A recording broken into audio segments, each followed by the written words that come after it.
샬롬. 하나님에 의해서 정결하게 살아가는 삶이 되길 원합니다. 오늘 우리가 본 본문 말씀은 출애굽기 28장 15절에서 43절에 있는 말씀입니다. 출애굽기 28장은 제사장 옷에 대해서 자세하게 어떻게 만들어야 되는지를 설명하고 있습니다. 제사장 옷 중에서 에봇, 겉옷, 속옷, 그리고 관을 어떻게 만들어야 되는지 이야기하고 있습니다. 제사장 옷을요, 아주 특별하게 제작하고 있다고 하는 것을 알게 됩니다. 어떠한 의미가 이 속에 숨겨져 있는지 한번 찾고자 합니다. 36절에 있는 말씀입니다. 너는 또 순금으로 패를 만들어 도장을 새기는 법으로 그 위에 새기되 여호와께 성결이라 하고, 주님께서 패를 만들어 여호와의 성결이라 새기라고 말씀하고 있습니다. 제사장 머리에 관을 쓰게 됩니다. 그 위에 이 패를 달게 했다는 것입니다. 그러니까 제사장 머리에요, 여호와의 성결이라고 하는 것이 달려져 있는 것입니다. 이렇게 하나님께서 패를 만들어서 관 위에 붙여서 쓰고 다니게 하는 이유가 무엇일까 하는 것을 찾아보려고 하고 있습니다. 하나는요, 이런 의미가 있는 것입니다. 제사장이 여호와 앞에서 성결해야 된다는 것입니다. 제사장은 성소, 지성소로 들어가게 됩니다. 성결해야만이 하나님을 만날 수 있고 성결해야만이 지성소로 들어갈 수 있다는 것입니다. 그렇지 않으면 하나님의 진노가 임하는 것입니다. 나답과 아비후가 다른 향을 통하여서 불을 피움으로 인하여서 어떻게 된 겁니까? 그들은 그 자리에서 즉사를 했습니다. 성막에서 일을 한다고 하는 것은요, 주님의 일을 하는 것입니다. 그렇지만 그만큼 위험 부담도 크다는 것을 알게 됩니다. 주님께서 이것을 위해서 제사장에게 요구하는 것은 성결이라는 겁니다. 죄를 짓고 부족한 점이 있지만 하나님 앞에 성결하라는 것입니다.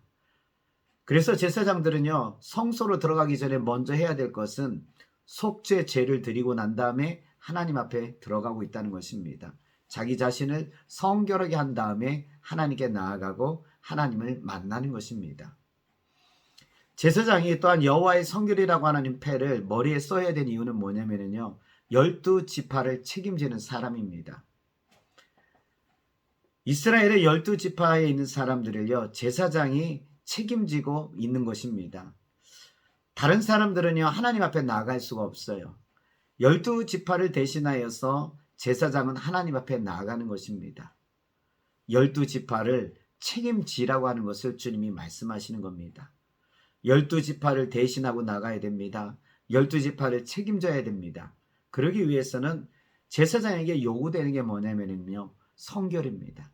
하나님께서 다른 것을 요구한 게 아니라 네가 성결하게 되면 12지파를 대신해서 나올 수 있는 겁니다. 네가 성결하게 되면 12지파가 신앙적으로 올바른 길로 가는 데에 있어서 책임져지는 것입니다. 그래서 주님께서는 이 여호와의 성결에 대해서 굉장히 중요시 여겼다는 것을 알게 됩니다. 여호와의 성결, 제사장으로서 하나님께 나아가야 됩니다. 하나님을 만나기 위해서는 여호와의 성결이 필요합니다. 여호와의 성결, 12지파를 대신해서 12지파의 신앙의 길을 책임져야 한다는 것입니다. 이처럼 제사장이 된다고 하는 것은요, 그만큼 신앙적인 책임이 뒤따른다는 것을 알게 됩니다. 여러분, 오늘 우리는 하나님 앞에 직접 나아갈 수 있는 은혜를 얻게 되었습니다. 하나님을 직접 만나게 됩니다.